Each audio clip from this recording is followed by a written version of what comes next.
me at all? Do you think about the things we used to do? No, you couldn't stand tall. So why didn't you call? So many years has gone by, but I think about you all the time. Halo Travelers, balik lagi sama gue Joyce, anak magang dari Wia.id atau Wear in Asia. Kali ini gue bakal ngasih 4 rekomendasi tas lokal brand yang harganya nih budget friendly ya, sekitar 500.000 ke bawah. Kalau pengen tahu experience-nya, check it out! Sebelum lanjut, jangan lupa klik like, subscribe, dan tombol loncengnya biar Travelers nggak ketinggalan update-update atau review perlengkapan active lifestyle, content creator, dan traveling lainnya.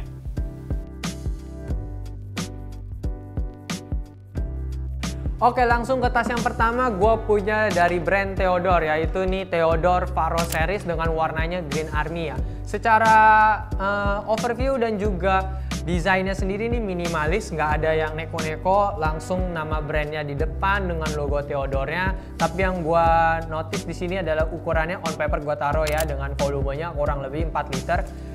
Yang gue notice ini strapnya ini kurang meyakinkan, tapi cukup minimalis gitu karena bahannya nggak terlalu yang kuat. Jadi gue nggak saranin kalau lu bawa beban yang berat gitu atau bawa banyak barang ke dalam tas ini, karena bisa memperpendek nih umurnya dari si adjustable strapnya sendiri gitu, karena cukup plastiki gitu.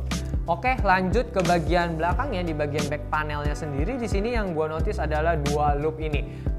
Ini bisa lu gunain atau gue rekomendasiin kalau lu punya sepeda seperti road bike ataupun sepeda lainnya yang punya stang. Bisa lu bawa-bawa nih si tas Theodore ini tentunya. Jadi lu sambil sepedaan berolahraga, sambil mau bawa barang-barang, misalnya lu seorang content creator, lu bisa nih bawa si tas Theodore Faro Series ini. Oke, itu secara desain dan looksnya. Kalau dari bahannya sendiri on paper gua tulis ini water repellent tapi bukan waterproof. Artinya kalau lu kena hujan atau hujan cukup deras, gua nggak rekomendasi ini karena bisa merembes gitu ke bagian dalamnya. Oke, lanjut ke bagian tasnya sendiri. Kita lihat ya, dari bagian depannya sendiri di sini ada quick access dengan velcro-nya sendiri di sini cukup melekat kuat gitu. Dan di bagian front pocket lu bisa taruh nih si dompet misalnya, atau enggak benda-benda yang sering keluar masuk gitu, seperti handphone misalnya ataupun kunci di bagian front pocketnya. Lanjut ke bagian main compartmentnya, di bagian tengah lu bisa masukin beragam macam barang di bagian main compartmentnya karena cukup luas gitu. Ditambah ada beberapa sleeve dan juga ada semacam net gitu. Itu untuk menjaga barang-barang lu nggak kucar-kacir gitu, nggak kemana-mana. Well, overall untuk tas Theodore Faro Series ini cukup mempunyai ruang dan juga bisa lu bawa kemana-mana. Apalagi dengan si hand loopnya sendiri yang bisa lu taruh di sepeda. Jadi lu nggak usah ribet-ribet bawa atau menentengnya lagi gitu. Oke, langsung ke tas yang kedua. Gue punya dari V&F atau Fall and Fast. Kali ini gue punya tasnya yaitu sling bag dengan warna hitam. Secara looks ya lu bisa lihat ya, di sini cukup minimalis dengan ukurannya on paper gue kasih lihat. Volumenya sendiri gue kasih tahu sekitaran 1 atau 2 liter saja gitu. Dan yang gue notice adalah strapnya ini cukup kecil, dimana di satu sisi di sini ada buckles yang bisa lu pakai buat ngelepas, tapi sayangnya di satu sisinya lagi ini udah paten gitu, jadi lu nggak bisa ngelepas bucklesnya lagi. Oke, ini untuk adjustable strapnya. Lalu di bagian zippernya sendiri ini cukup standar banget, ini cukup kecil, dan di bagian depannya ini juga ada front pocket yang bisa lu taruh. Di sini gue sih taruh hand sanitizer ini untuk bagian front pocketnya. Desainnya ini cukup khas karena terbuat dari bahannya juga on paper gue kasih lihat. Yang kita bikin notice adalah yang bisa berkemilauan atau bisa bercahaya gitu. Motifnya sangat unik dari Fall and Fast gitu. Oke, ini untuk secara bahannya juga water repellent. Gue nggak sebut ini waterproof karena kalau misalnya waterproof ini zippernya sih bisa tembus tentunya karena nggak ada seal atau nggak penjagaan untuk airnya, jadi bisa tetap merembes gitu meskipun bahannya sendiri sepertinya tahan air gitu. Ini untuk Fall and Fast dari segi desainnya.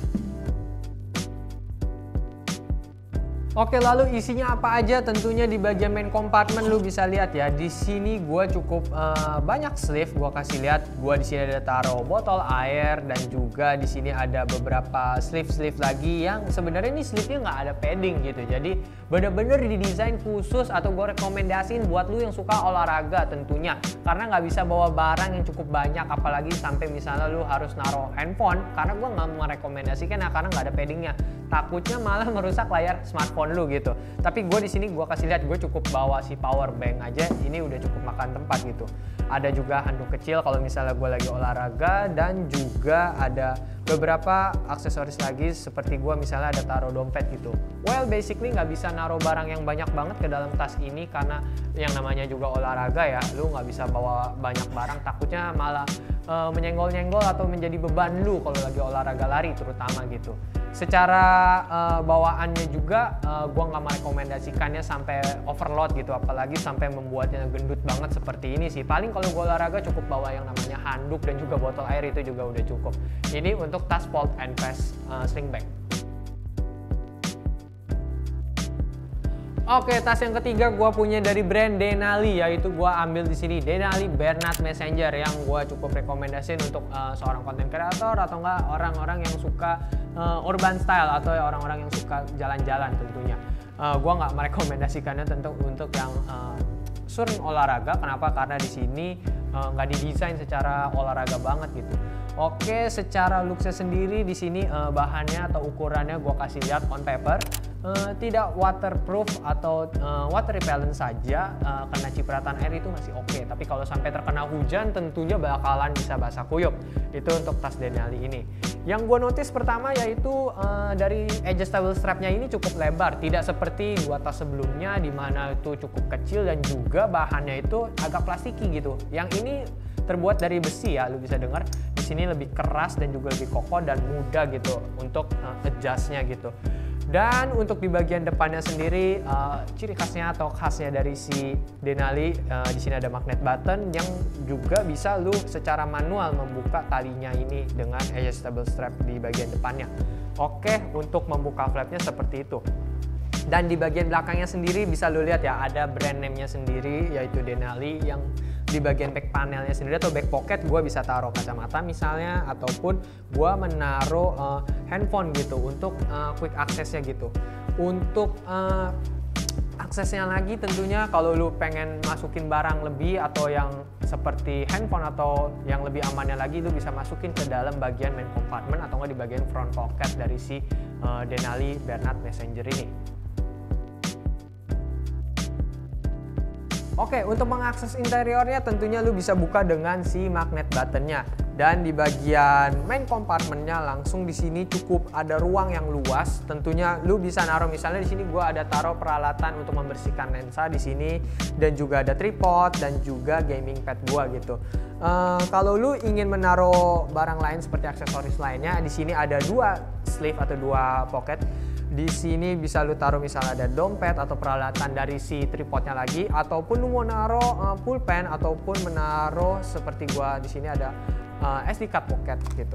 Jadi lu bisa organisir barang lu lebih lagi, tapi gua nggak menemukan tempat khusus ATK-nya gitu ataupun netnya gitu. Jadi lu kurang bisa mengorganisir barang-barang yang lebih kecil gitu. Oke, lalu di bagian belakangnya lagi di sini ada zipper pocket yang bisa lu taruh di sini. Gua misalnya ada taruh kamera 360 yaitu Ricoh Theta yang bisa lu gunain gitu. Karena di bagian ini di tas Denali ini ada paddingnya tapi agak tipis gitu. Dan lu bisa manfaatin misalnya mau naruh handphone ataupun mau naruh kamera, tentunya bisa karena bahannya ini agak lebih tebal jadi nggak terlalu risky. Oke, ini untuk tas Denali Bernard Messenger Brown gitu. Oke, tas yang terakhir gue punya, ini cukup banyak yang pada komentar dan juga ada yang request juga beberapa di kolom komentar YouTube gue mengenai tas LBB kali ini gue punya, yaitu Life Behind Bars. Kebetulan gue bakal review yang seri ini adalah slingshot sling bag dengan warna black coyote. Oke, desainnya sendiri kalau dari LBB langsung aja ya, dia langsung memberikan ukuran yang cukup besar di sini. On paper gue kasih lihat ukurannya berapa dan juga kapasitasnya kurang lebih di sini cukup besar, yaitu 9 atau 8 liter. Oke, dengan desainnya sendiri, brand name-nya sendiri langsung di bagian depannya di sini Life Behind Bars, dan di bagian belakangnya sendiri yang cukup bisa lu notice adalah di sini ada kayak semacam handle loop atau loop yang besar banget, tapi gue nggak tahu ya ini bisa lu taruh tangan lu di sini, tapi ini bakal gede banget gitu. Jadi gue bakal taruh si bucklesnya sendiri yang biasanya ini strapnya ini buat naruh di bagian badan lu supaya bisa lebih ngiket, jadi nggak kemana-mana kalau lu selempangin tasnya si LBB ini. Lanjut ke bagian adjustable strapnya sendiri. Ini talinya cukup lebar banget di antara semua tas ini adalah yang paling besar dengan buckles khasnya LBB, logonya sendiri. Ini besar banget. Well, secara ukuran ini memang cukup manly gitu. Tapi untuk kaum hawa atau kaum perempuan tentunya bisa nih pakai si tas LBB ini juga gitu. Lanjut ke bagian depannya sendiri, ini bucklesnya cukup unik dimana bukan seperti buckles yang lu selempangin ini masih lu tekan, tapi yang di depannya ini lu harus geser bucklesnya. Ini keunikannya dari si LBB-nya sendiri gitu, tapi ini kuat gitu. Oke, ini untuk bucklesnya. Oke, ke bagian dalamnya seperti yang gue mention tadi, lu bisa buka di bagian dari bucklesnya itu dengan menggesernya tadi. Dan lu bisa lihat ya, yang gua notice pertama adalah di sini bagian interiornya. Ini berbeda dengan tas-tas sebelumnya di mana mereka pakai warna dasar yang sama dengan tasnya. Tapi si LBB ini menggunakan warna dasar interiornya warna kuning. Kenapa? Ini bukan tanpa sebab atau secara looks lebih keren aja, tapi untuk mengorganisir barang lu jadi lebih mudah. Misalnya lu naruh barang yang warnanya bisa lebih mencolok gitu. Jadi barang lu kalau misalnya warnanya abu-abu atau hitam tentunya bisa nyaru gitu dengan barang atau yang tasnya warnanya sama gitu. Tapi kalau dengan bahan atau desainnya dari si LBB ini, lu bisa mengorganisirnya gitu. Oke, lanjut di bagian dalamnya. Ini main compartmentnya cukup luas gitu. By the way, di sini ada key loop di bagian depannya. Lu bisa naruh kunci. Dan di bagian main compartmentnya ini cukup luas. Di sini gue kasih lihat ya. Gue ada naruh topi bisa, dan juga gue naruh Moza Mini MX gue. Jadi kalau gue ingin bikin konten di jalan, lu bisa gunain nih si tas LBB ini. Lanjut gue ada semacam note atau buku. Dan di bagian sleeve-nya ini cukup minimalis banget, nggak banyak banget zipper pocket ataupun apa-apa lagi, tapi langsung 2 sleeve diberikan dari si LBB. Gue di sini ada taruh power bank, dan juga di sebelahnya gue taruh pembersih lensa, ditambah lagi gue ada taruh kabel-kabel gitu. Ini untuk bagian sleeve-nya sendiri gitu. Well, secara overall ini nggak ada di bagian main compartmentnya partisi lagi ataupun ada padding yang sangat tebal. Paling di bagian belakangnya itu yang tadi gua mention di bagian back panel itu ada kayak semacam loopnya. Di situ ada sedikit busa. Jadi kalau lu mau naruh handphone ataupun mau naruh kamera lagi, tentunya bisa sih di tas LBB ini. Lanjut di bagian depannya yang baru gua notice, di sini bagian front pocketnya nggak ada padding ya di depannya. Ini tipis banget. Jadi gue cuma naruh barang-barang ya untuk mainly banget sih. Gue hanya naruh sisir dan juga pomade gitu. Untuk di bagian depannya kalau misalnya aksesoris gitu, lu bisa gunain si front pocketnya ini sendiri. Basically untuk si tas LBB ini karena didesain ukurannya lebih gede, tentunya lu bisa taruh barang-barang lain. Misalnya lu mau naruh kamera atau mau naruh lensa, tentunya bisa di tas LBB Slingshot Sling Bag ini.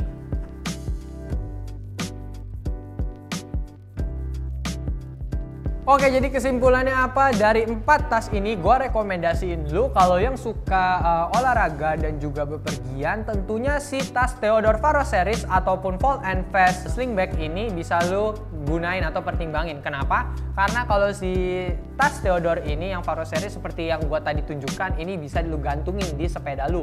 Jadi kalau lu misalnya ingin road bike ataupun lagi jalan-jalan menggunakan sepeda, tentunya bisa. Dan untuk organisir barangnya tadi gue juga udah kasih lihat ya, di sini cukup ada ruang dan cukup luas dengan partisi-partisinya sendiri yang bisa lu gunain untuk naruh pocket-pocket dan juga naruh barang-barang aksesoris kecil. Dan kalau untuk yang lebih simple lagi, lu bisa gunain si Fold and Fast tentunya. Kenapa? Selain dia ringan, tentunya secara desain dan juga bentuknya itu slick gitu. Karena mungkin nggak ada rangkanya ya, jadi agak lemes banget. Tapi kalau ingin olahraga tentunya si Fold and Fast ini cukup enak gitu untuk lu pakai. Tapi kalau lu suka bikin konten apalagi di daerah perkotaan dan juga kadang lu mau bawa lensa ataupun bawa kamera, tentunya lu bisa nih pertimbangin si tas Denali Bernard Messenger ataupun si LBB Slingshot Sling Bag ini. Kenapa? Karena secara ukuran memang mereka lebih besar dan mereka lebih didesain untuk membawa beban yang lebih berat. Tapi kalau misalnya lu ingin gunain lagi misalnya untuk menaruh barang-barang ekstra lagi seperti power bank dan juga bawa kamera, tentunya lebih aman. Kenapa? Karena ini udah ada partisinya sendiri dan juga ada paddingnya, agak tipis dan juga ada yang lebih tebal. Tapi lu bisa pertimbangin juga kalau si LBB ini dari ketiga tas yang lainnya, ini desainnya dari dalamnya untuk organisir barang, warnanya lebih sleek gitu. Kenapa ada warna kuningnya gitu? Jadi kalau lu ingin menaruh barang dan juga butuh tempat yang lebih luas, lu bisa pertimbangin lah dari dua tas yang lebih besar ini. Bukan secara ukuran mereka menang gitu, tapi kalau beban dan juga barang bawaan lu lebih banyak, dua tas ini bisa lu pertimbangin gitu aja sih. Oke, sekian dulu yang bisa gua kasih rekomendasiin seputar tas lokal brand ini. Kalau lu ada saran dan juga ada rekomendasi tas-tas lainnya ataupun brand lokal lainnya yang pengen gua review, bisa lu tulis di kolom komentar atau enggak DM kita di @werinasia_official di Instagram. Dan juga kalau lu suka konten-konten kita, lu bisa klik tombol like-nya, komen, subscribe, dan juga klik tombol loncengnya. Dan kalau ingin support channel ini lebih lagi, lu bisa nih beli barang-barang yang udah kita review ini, yang linknya udah gua taruh ya di kolom deskripsi. Oke, segitu aja. See you until next time.